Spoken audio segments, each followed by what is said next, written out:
주안의 만나 11월 20일 목요일 묵상을 함께 나누도록 하겠습니다. 오늘 말씀은 느헤미야 1장 1절에서 11절까지의 말씀으로요.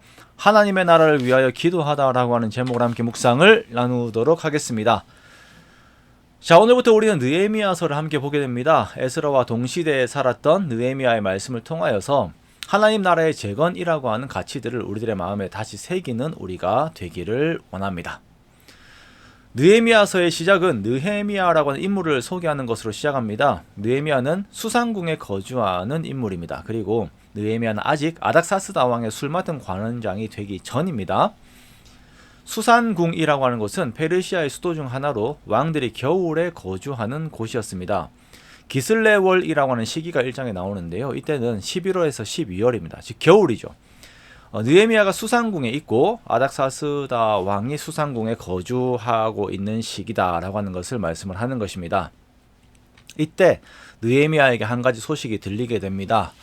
유다에 대한 소식이었는데요. 유다에서 온 사람이 있어가지고 느헤미야가 그 사람에게 묻습니다. 그 사람들 어떻게 살고 있습니까? 라고 물으니까 유다에 남아있는 자들이 사로잡힘을 면하고 남아있는 그 사람들이 그 지방에서 큰 환란을 당하고 능욕을 받으며 예루살렘 성은 허물어지고 성문들은 불탔다라고 하는 소식들이 느헤미야에게 들리게 되어요.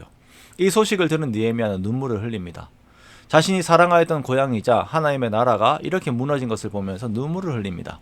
그런데 여기에서 강조가 되는 것은 느헤미야가 눈물을 흘렸다라고 하는 부분이 강조가 되는 것이 아니라 느헤미야가 금식하면서 기도하였다라고 하는 부분들이 강조가 됩니다. 자, 느헤미야는 이 일을 두고 하나님 앞에 금식하면서 기도합니다. 그 기도의 내용을 보면 느헤미야가 바라보고 있는 하나님이 어떠한 하나님인지를 또 보여주고 있지요. 하나님은 크고 두려운 하나님이시며 언약을 지키시며 긍휼을 베푸시는 하나님이십니다. 그 하나님 앞에서 느헤미야는 이스라엘 백성들의 죄를 고백합니다. 그의 기도를 들어보면 나와 내 아버지의 집이 범죄하여 라고 고백을 하고 있습니다.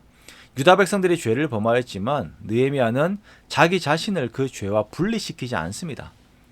그는 그 죄들로 인하여서 주어지는 어려움과 책임을 함께 지려고 합니다.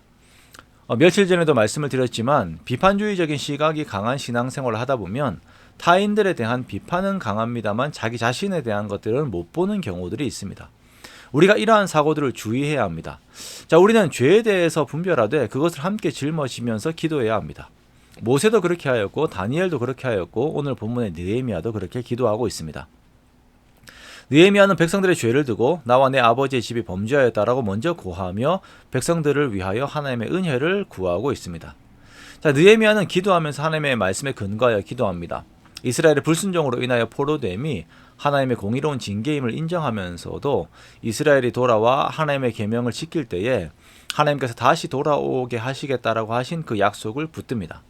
하나님께서 자기 백성을 위해 큰 권능과 강한 손으로 역사하셨다면 오늘의 자신들의 형편들 속에서도 동일하게 일하실 것이다 라고 하는 것을 믿는 것이죠.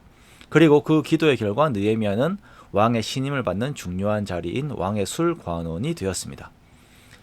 자, 하나님께서는 하나님의 나라를 위하여 쓸 사람들을 항상 바라보십니다. 그리고 하나님의 나라를 기도하게 하시고 그 사람을 세우세요. 우리가 하나님의 나라의 안타까움들을 볼 때에 주변 사람들의 연약함을 볼 때에 이들을 위하여 기도하는 우리가 되기를 원하며 하나님께서 우리를 세우실 때에 주의 나라를 위하여서 또한 열심을 다하는 우리가 되기를 원합니다.